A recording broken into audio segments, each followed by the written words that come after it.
देखो हम लोग 2 चैप्टर कवर करेंगे इसमें, है ना। पहला जो टॉपिक कवर करेंगे वो है गरीबी, पहले इसको समझ लेंगे, उसके बाद है बेरोजगारी, उसको समझ लेंगे। देखो गरीबी किसे कहते हैं, तो जीवन के लिए न्यूनतम, है ना, आवश्यकताओं को प्राप्त करने की योग्यता अगर ना हो, उसके पास सुविधाएं ना हो, उसे क्या कहेंगे, गरीबी। और न्यूनतम योग्यता में क्या कहा जाएगा, तो भोजन। क्वेश्चन पूछता है कि गरीबी की न्यूनतम योग्यता बताएं कौन कौन से कारक है ना। तो भोजन, अच्छा भोजन, है ना, मकान, है ना, नॉर्मल सुविधाजनक मकान, है ना, तीसरा है शिक्षा, और चौथा है स्वास्थ्य। ये 4 कारक मूल कारक हैं। इसके बाद जो आते हैं इसके अलावा में आते हैं, बस माई बोलते हैं रोटी कपड़ा मकान, है तो वही वाला मेन रूप से, है ना। उसमें एक और जोड़ दो स्वास्थ्य, बस मागी उसमें एक और जोड़ लो शिक्षा, है ना। तो ये 5 जो है मूल कारक में आते हैं, बस माई मतलब भोजन, है ना, कपड़ा, मकान, शिक्षा और स्वास्थ्य, है ना। पहले एक मूवी बनी थी, रोटी कपड़ा मकान मूवी है ना। हाँ मूवी का नाम है, देखो मूवी नहीं देखे हो, देख लेना है। हाँ रोटी कपड़ा मकान मूवी है। उसके बाद एक और ऐड हुआ, जब आगे थोड़ा सा दुनिया बढ़ी, है ना, तो शिक्षा को ऐड कर दिया गया। वर्तमान में एक और ऐड हो गया है स्वास्थ्य। ये 5 चीजें मूलभूत आवश्यकताओं में है। अगर ये किसी व्यक्ति को प्राप्त नहीं हो रहा है तो उस व्यक्ति को हम गरीबी रेखा के नीचे मानेंगे। बस में मान लो कि एक रेखा तय किए हैं, उस रेखा के नीचे मानेंगे, उसका क्या कहेंगे, गरीब कहेंगे। बस में इस रेखा से ऊपर है वो अमीर कहलाएगा। तुम लोग अमीर हो, अच्छा खाना खा रहे हो, अच्छे कपड़े पहन रहे हो, हैं, अच्छा शिक्षा मिल रहा है, हैं, अच्छा स्वास्थ्य भी ठीक ठाक चल रहा है, बस मागे। हाँ तो आप लोग क्या हो, अमीर हो। आज से गरीब कहना बंद कर दो। लिखो जीवन के लिए इसका डेफिनेशन लिख लो, जीवन के लिए, है ना, हाँ जीवन के लिए उपयोग आवश्यकताओं को न्यूनतम उपभोग कर लेना। न्यूनतम उपभोग आवश्यकताओं को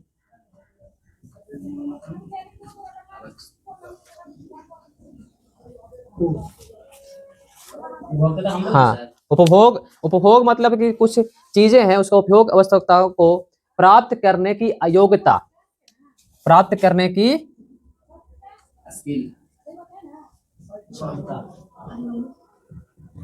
तो उपभोग में कौन सी आ जाएगा, अभी तो बताएं 5 चीजें, है ना। उपभोग के कार्य कौन कौन है, तो रोटी मतलब भोजन, है, कपड़ा, मकान, शिक्षा और स्वास्थ्य। ये 5 चीजें किसके हैं, बस मागी हैं।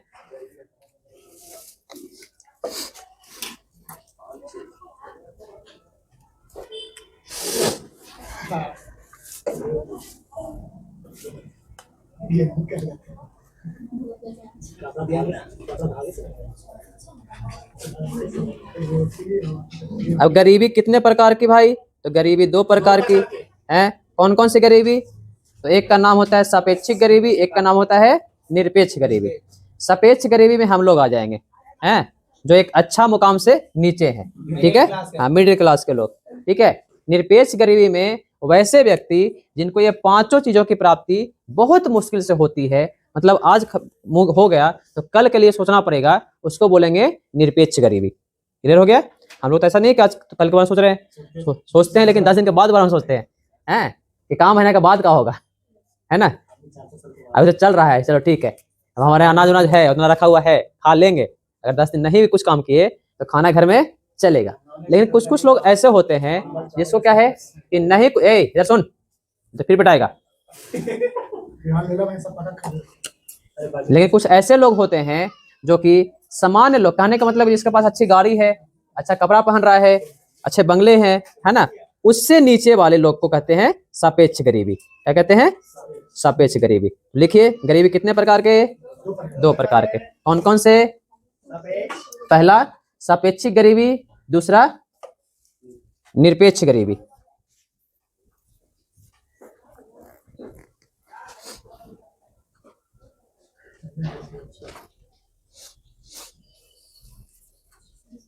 हाँ, सापेक्षिक गरीबी में लिख सकते हैं कि वैसी गरीबी जिसका जीवन का स्तर सामान्य लोगों से निम्न होता है। वैसी गरीबी जिसका जीवन का स्तर सामान्य लोगों से कैसा होता है? निम्न होता है।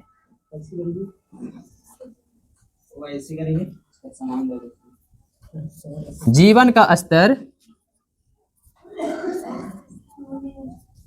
सामान्य लोगों से निम्न होता है।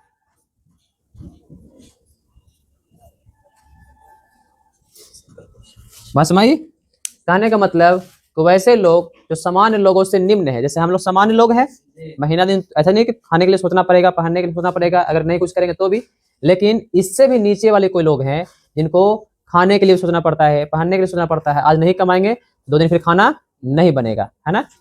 अब निरपेक्ष गरीबी में आएगा वैसे लोग जिसको मतलब काम करने के बाद भी 2 वक्त खाना नसीब नहीं हो पा रहा है, कपड़े महीने महीने सालों सालों तक खरीद नहीं पा रहे हैं, मकान भी बनाना दूर ही की बात है, कपड़े नहीं खरीद पा रहे तो मकान कहाँ से बनेगा।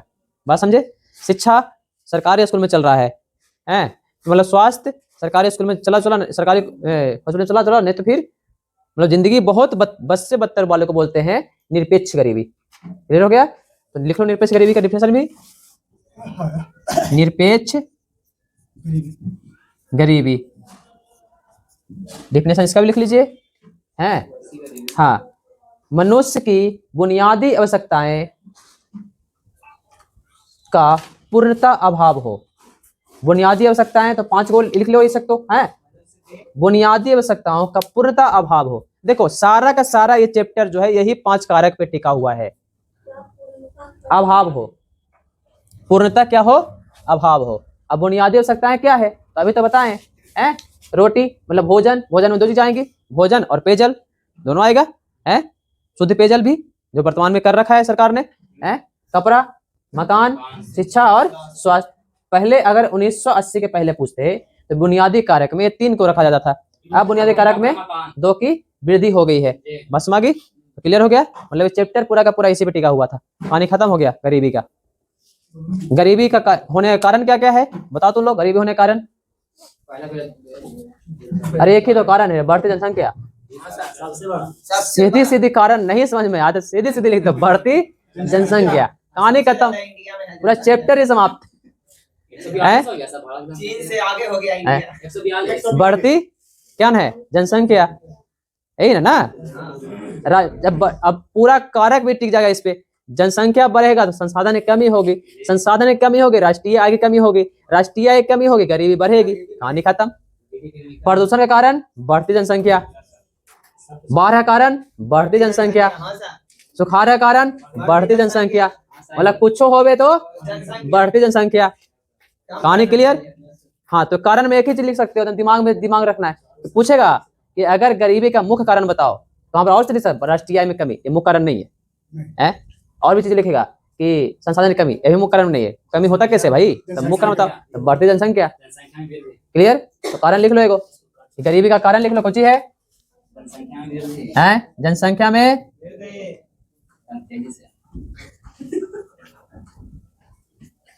सारे लोग बढ़ाने पे लगे हुए हैं। 1 से 2, 2 से 3, 3 से 4 नहीं 2 ज्यादा कम नहीं है सर, 2 से ज्यादा ना, हम तो हमारा 5 लाख रुपए में 2 से ज्यादा ना 5 लाख की नाना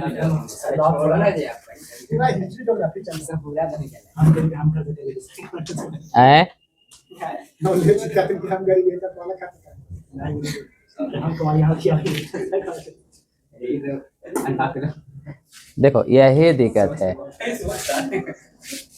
हम पैदा करेंगे, हम खिलाएंगे, तोरा कहा जा रहा है?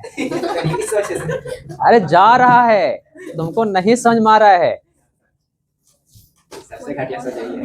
तुम्हारे समझ में नहीं आ रहा है क्या जा रहा है, क्या हमने खो रहे हैं जो। संसाधन समाप्त हो रहे हैं।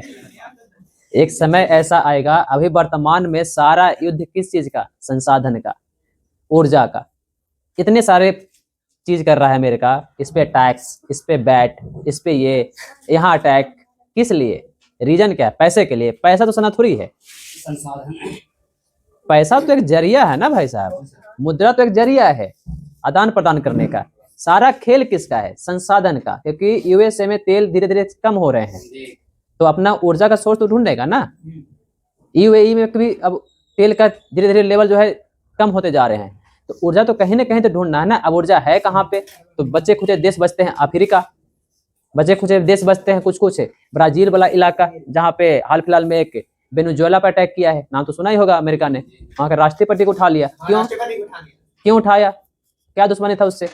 अगर तेल उसके पास ना होता तो बेचारा आराम से नेपाल जैसा सोता रहता है। अगर तुम लोग सोचते हो कि आप में जब ब्रिटेन हमारे यहाँ आया तो भारत के साथ साथ चीन, इंडोनेशिया, श्रीलंका तक गया था। श्रीलंका का नाम बदल कर रख दिया था सिंगल द्वीप नाम था। लंका पहले नाम था, फिर सिंगल द्वीप नाम हुआ, श्रीलंका द्वीप से हो गया श्रीलंका नाम रख दिया। तो ये सब नाम बदला गया। तो ब्रिटेन जो है पूरा लगभग एशिया कवर करता है, लेकिन एक ही जगह नहीं जा पाता है, वो है नेपाल। काहे नहीं गया?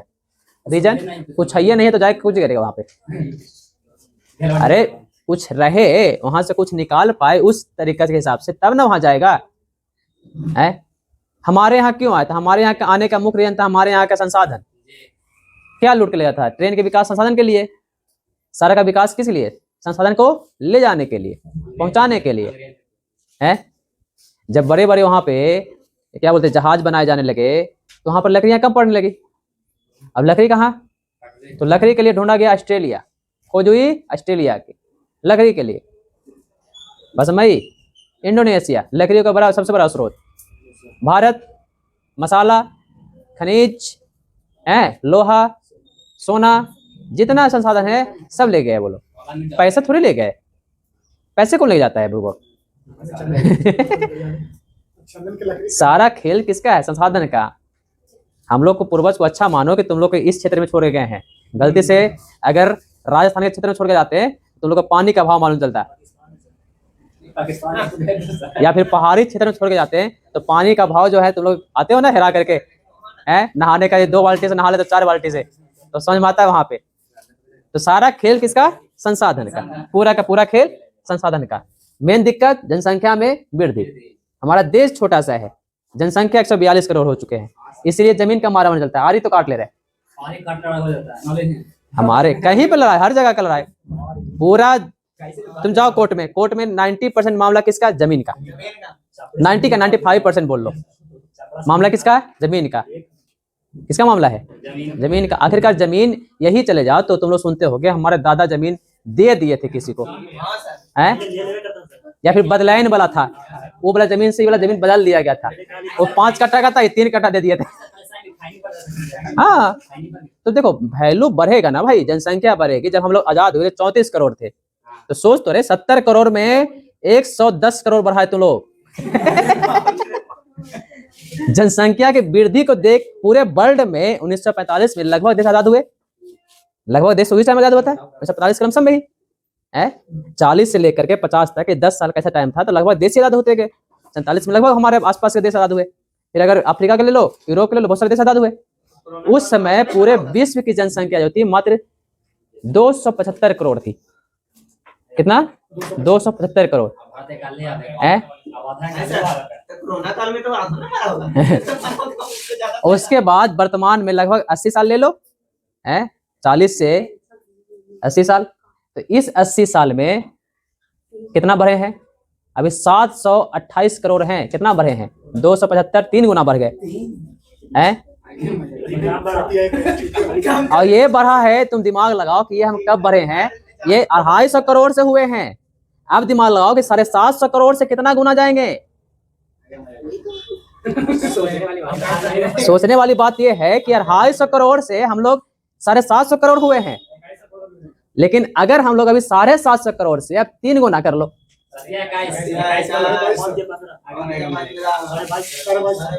उसके बाद क्या होगा? उसके बाद संसाधन कहाँ जाएंगे? उसके बाद पानी तो सीमित है, उसके बाद तो सारा संसाधन सीमित है। मतलब अगला युद्ध संसाधन के लिए ही होगा। अपने समाधान ही कर लेगा। AI से पूछा गया कि अगला युद्ध क्या है, तो या तो संसाधन, दो जवाब देते हैं वो, या तो संसाधन या फिर टेक्नोलॉजी। टेक्नोलॉजी तो ठीक है, टेक्नोलॉजी हद तक मानते हैं कि आगे आएगा तो कहीं ना कहीं वो कंट्रोल तो करेगा हम पे, लेकिन संसाधन की कमी होगी तो लोग आपस में ही लड़ेंगे। अभी भी लड़ रहे हैं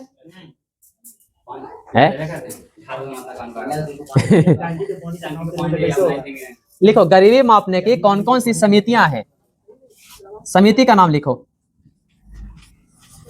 समिति में तुम लोग बता दें, समिति का नाम जो होता है समिति के अध्यक्ष के नाम पे होता है, ठीक है। हाँ, जो अध्यक्ष होते हैं उनके नाम पर ही समिति का नाम रख दिया जाता है। नाम सुनो, तेंदुलकर समिति, ठीक है। तो तेंदुलकर अध्यक्ष हैं। हाँ, सचिन तेंदुलकर नहीं है, मतलब विजय तेंदुलकर है वो, ठीक है। हाँ, तो जो भी मेन लिखा रहे हैं लक्कर बग्घा समिति, तो लक्कर बग्घा उनका टाइटल नाम है, ठीक है। सी रंगराजन समिति, तो सी रंगराजन मेन नाम है। तो देखो बताते हैं समिति की कहानी बताते हैं। समिति में जो मेन समिति तुम लोग को पढ़ा दी है 7-8, ठीक है ना, जो संविधान में, उसके अलावा भी बहुत सारी समितियां बनती है और उसको काम दिया जाता है कि आप गरीब को, जो भी गरीब है उसका गणना कीजिए, उसका आय को पता लगाइए। या फिर बहुत सारी समितियों को काम दिया जाएगा कि यहाँ खुशहाली रिपोर्ट बनाइए, काम दिया जाएगा कि यहाँ कौन कौन से गरीबी रेखा के नीचे उसका रिपोर्ट बनाइए, कौन कौन से अच्छे खाना खा रहे हैं उसका रिपोर्ट बनाइए, बात समझे। तो ये सारा रिपोर्ट बनाने के लिए हर एक समिति की नियुक्ति होती है और ये नियुक्ति होने के बाद इस समिति को फिर हटा भी दिया जाता है। तो ये समितियां अस्थायी होती है, लेकिन संविधान में जो आज 8-9 है वो अस्थायी समितियां हैं। क्लियर, बात समझे। तो अस्थायी जो समिति होती है उसका नाम अध्यक्ष के नाम पर ही रख दिया जाता है, ये ध्यान रखना है ना। तो पहला समिति का नाम है डॉक्टर बाई के अधल समिति। क्या नाम है? डॉक्टर बाई के अधल समिति। ये पहली समिति थी जो है ना गरीबी का चर्चा किए थे, ठीक है। दूसरा है लकड़ा बांग्ला। लकड़ा बांग्ला कहीं कहीं नाम सुने होंगे इसको, लकर बग्घा, हाँ, लेकिन लकड़ा बांग्ला पूरा नाम है, ध्यान रखना, नाम है ये। हाँ, लकड़ा बांग्ला समिति, कहीं कहीं लिखा रहेगा लकर बग्घा, पढ़ लेता सब, बात समझ में आई। सेट उठे पूछेगा जाएगा लकर बग्घा, लिखा रहेगा लकड़ा बांग्ला, तुरंत दिख जाएगा लकर बग्घा, हमें पता ना है। ठीक है। तीसरा है सुरेश तेंदुलकर समिति। सुरेश तेंदुलकर समिति। तेंदुलकर मतलब ये नहीं है कि बाप खानदान के हैं। नहीं नहीं, जरूरी नहीं है, मतलब टाइटल दूसरा ना हो सकता आदमी, मतलब सब एक खानदान का रहेगा। तीसरा है सी रंगराजन समिति। चौथा रंगराजन समिति, रंगराजन, हाँ। ये 4 समिति जो है, ये चारों समिति है ना, काम क्या करती है, तो गरीबी पर जो भी डाटा होती है वो निकालती है और पता लगाती है कि हमारे देश में कितने गरीब हैं, कितने अमीर हैं, कितने अभी तक इनको राशन मिल रहा है, वगैरह वगैरह, काफी सारी चीजों का चर्चा ये करती है, ठीक है। हाँ, अब देखो गरीबी के दुष्परिणाम क्या हो सकते हैं, ये तुम लोग लिख सकते हो, कोई दिक्कत नहीं है। कुपोषण, भूखमरी, है ना, खराब स्वास्थ्य, सामाजिक असमानता, है ना, ये सब तो गरीबी की दुष्परिणाम है। अब गरीबी दूर करने का उपाय क्या क्या है, तो सबसे पहले तो जनसंख्या कंट्रोल कर ले, है ना, सबसे पहला ये काम होगा। दूसरा रोजगार प्रदान करें, है ना। देखो हम 2 चीजों में बातों करेंगे अभी। चाइना और भारत लगभग एक ही साल आजाद हुए थे। 46 में चाइना आजाद हुआ और 48 में भारत आजाद हुआ, ठीक है। 48-47 में पाकिस्तान में आजाद हुआ, छोड़ दो उसको उसको साइड में रख दो। हम बात करते हैं अपने दोस्त, जाके कोई संसाधन भी नहीं है। देखो पाकिस्तान का गरीबी होने का दिक्कत ये भी है, कौन संसाधन की कमी है, वहां ले देके है मुल्तानी मिट्टी, ठीक है। हाँ, ले देके और है कुछ संसाधन है लेकिन पर्याप्त नहीं है जितना वहां पर होना चाहिए। तीसरा टेक्नोलॉजी की कमी भी है और चौथा फिर शिक्षा की कमी भी है। दिक्कतें ये भी शुरू हुई। हाँ, आए पाकिस्तान भी है, इतना पीछे नहीं है। सोचिए। चौथा सी रंगराजन समिति। हाँ, सी रंगराजन समिति। अब देखो हम लोग के यहाँ भी जनसंख्या लगभग 142 करोड़ है और पाकिस्तान बात है, चीन का भी लगभग है ना 140 करोड़। हाँ, जो भी है लमसम में है। ये आजाद हुआ था लमसम में 1948, 46 और ये 1947, है ना। देखो लेकिन अभी हम लोग से है ना, देखो चाइना लेकिन हम लोग से आगे है। इसका रीजन क्या है? इसका दो, हाँ नहीं जरूरी नहीं। जब आजाद हुए थे तो दोनों तो गुलाम ही थे ना, तो टेक्नोलॉजी कहाँ से आ गया? टेक्नोलॉजी तो हमारे पास भी थी, रेल तो हमारे पास ही विकास हो चुका था, डाक हमारे पास ही विकास हुआ था, इंजीनियरिंग कॉलेज लगभग हमारे यहाँ जो आज़ादी के पहले के बने हुए हैं। आप लोग पता नहीं है, IIT रुड़की सबसे पुराना जो अंग्रेजों का बसाया हुआ है, काशी हिंदू विश्वविद्यालय, जामिया मिलिया इस्लामिया, दो मुस्लिम यूनिवर्सिटी, तो आज़ादी के पहले का है सब। हाँ सब पुराना ही है, लेकिन है ना, और टेक्नोलॉजी का विकास तो हमारे यहाँ पहले से भी हो चुका था, लेकिन हम लोग पीछे कहाँ रह गए? तो हम लोग जब इकोनॉमिक्स पढ़ते हैं तो हम लोग पीछे रहने का रीजन है कि हम लोगों ने विकास का पहला सीरीज जब कृषि पर ही निर्भर रहना सीख लिया। हम लोग उसके आगे जो है मिडिल में हम लोग जब जहाँ पे हमको इंडस्ट्री का डेवलपमेंट करना चाहिए वो हम लोग के पास नहीं हो पाया, इंडस्ट्री हम लोग के पास नहीं हो पाया। और इंडस्ट्री नहीं होने का कारण, इंडस्ट्री का मतलब नहीं सिर्फ बड़े फैक्ट्री लगेंगे। अभी चाइना में जाओ तो छोटे छोटे फैक्ट्रियां भी काम करती है और उसके पास लेबर और वर्कर है। देखो उसका एक पॉलिसी है, पॉलिसी बनाना भी सबसे बड़ी काम है कि नेता लोग पॉलिसी हमारे यहाँ नहीं बना पाए। वो 60 सालों 70 सालों में जो पॉलिसी बननी चाहिए वो पॉलिसी हम लोग को नहीं बना पाए। हम लोग को बेरोजगारी के दृष्टि से देखना शुरू कर दिए और वो लोग उसको काम के दृष्टि से देखें। हमारे यहाँ बच्चे, हमारे मान लो कि 5 को नौकरी नहीं हो, 10 को नौकरी हो गई, तो उसको बेरोजगार थोड़ी रहेंगे, उसको देखेंगे अगले साल तक इसको निकलवा ले कैसे करके। तो चाइना ये करता है, चाइना करता है कि चलो भाई ठीक है 10 को नौकरी लगा है, 5 को नहीं लगा है, तो 5 को लगा और बढ़िया तैयारी कर, तो और कूटेंगे तोरा। कहीं ना कहीं उसको सेटल करवाना उसका एक मुख्य लक्ष्य होता है। किसको? एक बेसिक जो नीड है, जो ये वाली नीड, ये इसका ऐसा भी नौकरी देते हैं कि बेसिक नीड इसकी पूरी हो जाए। अब इससे क्या होगा? अब मान लो कोई व्यक्ति, चलो भाई ये भी चीज समझते हैं कि कोई व्यक्ति ज्यादा पढ़ा लिखा भी नहीं है, अब IQ तो सबका लेवल में नहीं है, कोई कम भी है, तो उसको कुटीर उद्योग में डाल देंगे ना हम। क्या दिक्कत है? उसको कुटीर उद्योग में डाल देंगे। चाइना की एक पॉलिसी है, पता है आप लोग को, बहुत बार बात करते हैं हम इस पे कि चाइना का जो बच्चा होता है तो 12th पास करने के बाद उसको एक स्कॉलरशिप दी जाती है ना, 20,000 25,000 की स्कॉलरशिप दी जाती है। उसको बोला जाता है और उसको देश को चूज किया जाता है किस देश में तुमको जाना है। हाँ, उसका मन के हिसाब से कि हमको इंडिया जाना है या फिर हमको आसपास के और भी देश घूमने हैं, है ना। हाँ, लेकिन आने के बाद उसका एक टेस्ट हुए होता है, ध्यान रखना है बीच कि हाँ इंटरव्यू है ना, कि गवर्नमेंट, देखो उन लोग पैसा समझता है कि हम लोग को पैसा जो गवर्नमेंट का, वो टैक्स का पैसा है। हमारे यहाँ जो समझते हैं नेता लोग, टैक्स का पैसा नहीं समझते हैं, वो नहीं समझते कि हमारी जनता का पैसा, समझते कि हमारा ही पैसा है। दिक्कत यहाँ पर शुरू हुई, हमारे यहाँ के नेताओं में गलती है कि वो लोग समझे कि हमारा पैसा लूटो रे, जितना लूट सकते हो। वहां के लोग सोचते हैं अगर बर्बाद हो गया पैसा समझ लो तुमको जेल है वो, क्योंकि वहां के लोग समझते हैं कि पैसा जनता का बर्बाद हुआ है, तुम्हारा बर्बाद नहीं हुआ है। सारे लोग का खून पसीना आ रहा है पैसा हमारे यहाँ, है ना। तो हाँ, तो दूसरा क्या करना शुरू किया, जब 1974-75 आया तो उसने कॉपी जबरदस्त करना शुरू किया। अब उसको लगा कि अब हम कर क्या सकते हैं, हमारे साधन तो उतना उपलब्ध है नहीं, अब किसी से लेंगे तो पैसा लेगा, तो एक काम करना शुरू करो, कॉपी करना शुरू करो। जो भी अमेरिका बनाए या जो भी बड़े देश बनाए, एक कॉपी मार दे, आईफोन कॉपी, हाँ गूगल कॉपी, वहाँ हमारे यहाँ गूगल चलता है, वहाँ उसका अपना साइट है, हमारे यहाँ व्हाट्सएप चलता है, उसका एक अपना साइट है, सब कुछ अपना। तीसरा, हाँ, जो पहला काम किया उसने कि वर्कर को, जो लोग हैं उसके पास, उसको वर्किंग दृष्टि देखा, पहला काम जो हमारे यहाँ नहीं देखे। दूसरा काम उसने क्या किया, एक पॉलिसी बनाई कि जो फैक्ट्रियां हमारे यहाँ लगेगा या फिर जो फैक्ट्रियां हम और देश में लगाएंगे तो उस देश का 50% वर्कर हमारे यहाँ का होगा। अमूमन नहीं होता है, पैसा भलुका आपसे लेंगे लेकिन 50% वर्कर क्या होगा, हमारे यहाँ का होगा। इससे क्या होगा, काम उसको मिल जाएगा ना भाई। अभी जितने पाकिस्तान में कंपनियां लगी हुई है चाइना की, उसमें सारे वर्कर, वहां तो 100% है, वहां का वर्कर यूज ही नहीं करता है वो पाकिस्तान का, वो अपने यहाँ से ले जाता है चाइना से उठा के। वर्कर हमारे यहाँ को खाली बेचेंगे तो रहे, बस फैक्ट्री तो लगाएंगे, बेचेंगे तो रही, वर्कर काम अपना देंगे, नहीं देता है उन लोग को। ठीक है, दूसरा काम। तीसरा काम क्या किया उसने कि उन्होंने एक और नियम बना लिया कि जो भी गवर्नमेंट होगी वो समाजवादी होगी। समाजवादी कहने का मतलब कि जो भी गवर्नमेंट होगी उसको लॉन्ग टाइम तक बदला नहीं जाएगा। बस भाई देखो, बदलने में दिक्कतें क्या हो जाती है कि गवर्नमेंट को, हमको लगता है हमारे हिसाब से कम एक गवर्नमेंट 10 से 15 साल चलने चाहिए। ऐसा नहीं होता है तो देश पर इफेक्ट पड़ता है। जैसे मान लो काम शुरू हुआ, अगली गवर्नमेंट आई, काम को रुकवा दी। कोई पॉलिसी शुरू हुआ, अगली बार गवर्नमेंट आई, फिर से पॉलिसी रुकवा दी। अब फिर से पॉलिसी रुकवा दी तो फिर रुका हुआ पॉलिसी है वो, अगला वाला आएगा तो पॉलिसी शुरू होगा, तो दिक्कतें हो जाती है। तो एक गवर्नमेंट कम से कम 15 ईयर मिनिमम चलने चाहिए, लगना चाहिए कि नहीं हाँ इसने कुछ काम आगे बढ़ाया है, उस काम को पूरा करने में टाइम तो लगता है ना भाई। चौथा इसने क्या किया, राष्ट्रवादी।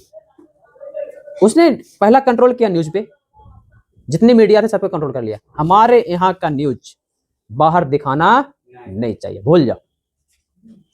हाँ, इतना कंट्रोल किया उसने। भारत में तो इतना दांत कोरोना आया ना, कोरोना कितना लोग सुबह हाल चाइना से आया, सबको पता है चाइना से आया। चाइना का एक भी न्यूज वाले बोला नहीं कोरोना चाइना से आया है? एक को तो बोला भी था, उसको कहाँ गायब करवा दिया फिर पता भी नहीं चला। वो एक आई थी हॉस्पिटल से, कोई नर्स थी, उसको मालूम चला था कि कोरोना हमारे हॉस्पिटल से भी कुछ निकला है, उसको कहाँ पूरा हॉस्पिटल गायब करवा दिया। हाँ, क्योंकि देखो उसने कंट्रोल कर रखा है पूरे को। ऐसा नहीं कंट्रोल कर रखा है तो तानाशाही बना रखा है, ये भी नहीं है। कंट्रोल कर रखा है तो अपनी जनता के हित में ही काम करता है। दूसरे राष्ट्रवादी गूगल रे, गूगल बाहर के नहीं यूज कर, हमारे यहाँ वाला, हमारा अपना वाला यूज कर, है अपना साइट यूज कर, अपना व्हाट्सएप अपना यूज कर, अपना जो भी है हमारा चलेगा। उसका कीबोर्ड तक अलग है। कीबोर्ड तुम लोग नॉर्मल यूज करते हो, अमेरिका वाला उसका कीबोर्ड तक अलग है, अपना कीबोर्ड। बस मैं वहां के जो समाजवादी सरकार है, कम्युनिस्ट सरकार, वो काम करती है। हमारे यहाँ जो दिक्कतें क्या है, हमारे यहाँ नेताओं को भी दिक्कत है और हमारे के लोगों का भी दिक्कत है। अगर वहां पे सरकार काम नहीं करती है तो प्रोटेस्ट करते हैं, जागरूक करवाते हैं कि हाँ हमारे यहाँ का मेयर जो है काम नहीं कर रहा है, हमारे यहाँ का मेयर जो है यहाँ पर दिक्कतें कर रहा है, तो ऊपर वाली गवर्नमेंट जो है उस पर प्रेशर बनाती है। हमारे यहाँ का विधायक जी के पीछे झंडा लेकर भागते हैं। दिन का नाश्ता मिल गया, शाम को एक आप वो मिल जाएगा तो क्लियर हो जाएगा कहानी। मिलना है ही तो हमारे का है। ऐसा नहीं कि जनता में दिक्कत है, जनता के साथ साथ नेताओं में दिक्कत है। क्लियर? तो बेरोजगारी गरीबी तुम लोग का लगभग समाप्त है ना। इसके कारक मेन रूप से यही 5 है। हाँ, बाकी जो है हम लोग कल पढ़ेंगे बेरोजगारी, है ना। हाँ, बेरोजगारी बढ़िया से पढ़ लेना। तो चैप्टर इस बार क्वेश्चन आए हैं, क्वेश्चन कैसे डाटा बना करके दिया है, ध्यान रखना। हाँ, वही देंगे अब।